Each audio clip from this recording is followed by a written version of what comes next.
ઓમ નમઃ શિવાય. શિવ મહાપુરાણ રુદ્ર સંહિતા યુદ્ધખંડ પૂર્વાર્ધ. અધ્યાય 7. દેવતાઓનું શિવ સ્તવન. સનતકુમાર બોલ્યા, જ્યારે શરણાગત વત્સલ ભગવાને દેવતાઓની વાત સ્વીકારી લીધી ત્યારે તે જ સમયે પાર્વતી દેવી પોતાના પુત્રને લઈને ત્યાં આવી પહોંચ્યા, જ્યાં દેવતાઓ સહિત શિવજી શોભાયમાન હતા. પાર્વતીને આવતા જોઈ વિષ્ણુ વગેરે દેવતાઓ નમ્ર થઈને પ્રણામ કરવા લાગ્યા.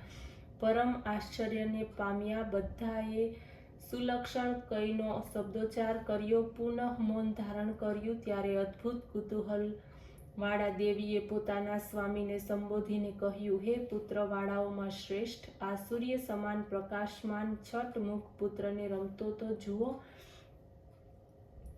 અનેક ભૂષણોથી ભૂષિત છે. શિવજી તેમના તરફ જોતા જ રહ્યા. પ્રસન્ન થઈને તેમના મુખનું ચુંબન કર્યું. પછી સર્વને સાથે લઈને પોતાના સ્થાને પ્રત્યે ચાલ્યા.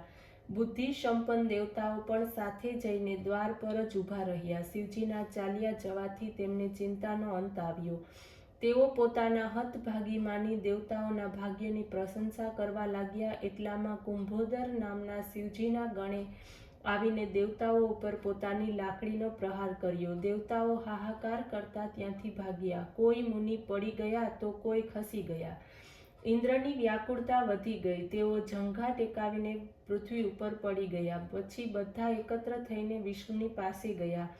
ભય હારી હરિને સર્વ વૃત્તાંત કહ્યો. ત્યારે દેવતાઓએ વિષ્ણુને ઘણું આશ્વાસન આપ્યું અને કહ્યું, બધું ઠીક થશે. શિવ સર્વ ગણોના ગણાધ્યક્ષ છે, પરમેશ્વર છે, તેઓ એકદમ કેવી રીતે વશ થશે? જો તમે ઓમ નમઃ શિવાય કુરુમ કુરુમ આ મંત્રનો 1 કરોડ જપ કરો તો શિવ તમારું કલ્યાણ કરશે. જ્યારે વિષ્ણુએ આ પ્રમાણે કહ્યું ત્યારે દેવતાઓ શિવજીની આરાધના કરવા લાગ્યા. વિષ્ણુએ પોતે પણ દેવતાના હિત માટે ઉક્ત શિવના મંત્રનો જાપ કરવા લાગ્યા. જ્યારે વિધિપૂર્વક બધાએ 1 કરોડ મંત્રનો જપ કર્યો ત્યારે સાક્ષાત શંકરે ફરીથી દર્શન આપ્યું અને કહ્યું, હું પ્રસન્ન છું.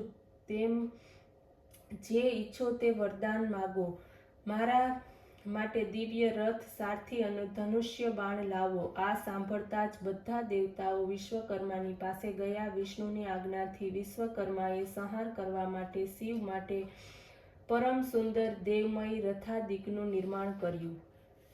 અધ્યાય 8. શિવ રથનું નિર્માણ. વ્યાસજી બોલ્યા, હે સર્વજ્ઞ સનતકુમાર, આપે તો શિવજીની ઘણી અદ્ભુત કથા સંભળાવી. હવે કહો કે વિશ્વકર્માએ શિવને માટે એ દિવ્ય રથનું કેવી રીતે નિર્માણ કર્યું? સૂતજી કહેવા લાગ્યા કે જ્યારે મુનીશ્વર વ્યાસે આવું કહ્યું ત્યારે તેમના વચનોને સાંભળીને શિવના ચરણ કમળનું સ્મરણ કરીને સનતકુમાર કહેવા લાગ્યા, હે વ્યાસજી, વિશ્વકર્માએ રુદ્રને માટે વિશાળ દિવ્ય રથ તૈયાર કર્યો. તે અજોડ હતો. તેમના જેવો બીજો કોઈ રથ ન હતો. તે સર્વ ભરતમય તેમજ સુવર્ણનો હતો, જેની જમણી બાજુએ સૂર્ય અને ડાબી બાજુએ ચંદ્ર હતા. દક્ષિણ બાજુએ 12 મહિના રૂપ 12 આરાઓ હતા.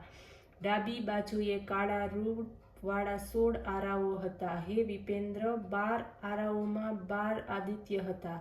ડાબી બાજુએ ચંદ્રમાની 12 કળાઓ લગાડેલી હતી, તેમજ બાજુએ નક્ષત્રો લગાડેલા હતા. 6 ઋતુઓ તે રથની ધરી હતી. પુષ્કર અંતરિક્ષ રૂપે તથા રથની નીંડ મંદિર પર્વત રૂપે હતી. વિંધ્યાચળ અને અસ્તાચળ તેના 2 કુંવર હતા. મેરુ તેના અધિષ્ઠાન રૂપે હતો. કેશરૂપ અન્ય પર્વતો હતા. સંવત્સર વેગ હતો. ઉત્તરાયણ તથા દક્ષિણાયન સંગમ રૂપે અવસ્થિત હતા. મુહૂર્ત રથના બંધુ રૂપે તથા 2 ખીલીઓ કાળ રૂપે અવસ્થિત હતા. કળાઓનો 30મો ભાગ કાષ્ટ રૂપે તથા લય વચમાં ના કાષ્ટ રૂપે હતો. આ રથના લોહના પડદા રૂપે સ્વર્ગલોક હતો. સ્વર્ગ તથા મોક્ષ તેની ધજાઓ હતી. તે 2 ચેડાઓ બ્રહ્મ તથા કામદુધા રૂપે હતા. સર્વ લક્ષણો વડો બળદને સ્થાને હતા. તેના ઘંટા રૂપે મંત્ર થયા. વર્ણાશ્રમ ચરણ થયા. સહસ્ત્રાફણાવાળા અનંત સર્પ નેત્રા હતા. દિશા તથા ઉપદિશાઓ પાર્ષદ હતા. સર્વ અલંકારથી ધારણ કરાયેલ ગંગાદી શ્રેષ્ઠ નદીઓ સ્ત્રી રૂપને ધારણ કરીને ચામર ઢોળતી હતી. લોકાલોક રથમાં ઉપસોપાન હતા. સર્વ વર્ચાસલ પાસ હતા. ભગવાન બ્રહ્મા સારથી હતા. દેવો રશ્મિ ધારણ કરનારા હતા. ઓમકાર પરોણો હતા. અકાર મહાશત્ર હતો. 15 પાર્શ્વનાથને દંડ ધારણ કરનારો થયો. શૈલ રાજ મેરુ ધનુષ્ય રૂપે. સર્પ રાજશેષ તેના દોરડા રૂપે થયા. વેદરૂપા સરસ્વતી ધનુષ્ય ટંકાર હતી. તેજસ્વી વિષ્ણુ બાણ થયા. 4 વેદો 4 ઘોડા રૂપે થયા. સર્વ જ્યોતિઓ ભૂષણ રૂપ. વાયુઓ વાજિંત્રો બન્યા. ઋષિઓ બજાણિયાઓ હતા. હે મુનિ, શું કહું? બ્રહ્માંડમાં જે કંઈ વસ્તુ હતી તે સર્વ આ રથમાં હતી. અધ્યાય 9 શિવ યાત્રાનું વર્ણન. સનતકુમારે કહ્યું, જ્યારે આ પ્રમાણે આ દિવ્ય મહારથ તૈયાર થઈ ગયો ત્યારે બ્રહ્માએ વેદરૂપી ઘોડા તેમાં જોડ્યા. શિવજીને તેમાં આરૂઢ કર્યા. તે વેદમય ઘોડા શિવજી સહિત રથ લઈને આકાશમાં જવા લાગ્યા. થોડી ક્ષણોમાં જ તે 3 પુરોને સન્મુખ જઈ પહોંચ્યા. રથમાં બેઠેલા મહેશ્વર વેદગામી દાનવો તરફ ચાલ્યા.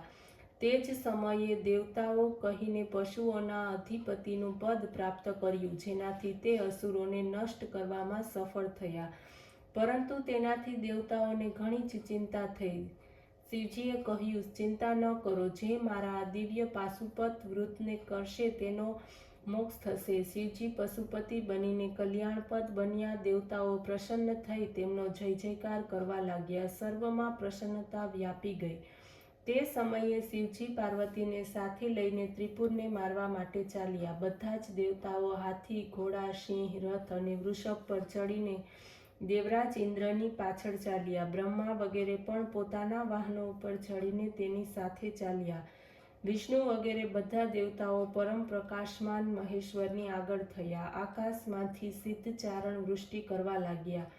તે જ સમયે અસંખ્ય ગણો 3 નગરમાં પ્રવેશ કરવા લાગ્યા. તેમની ગણના થઈ શકી તેમ નથી. ઓમ નમઃ શિવાય.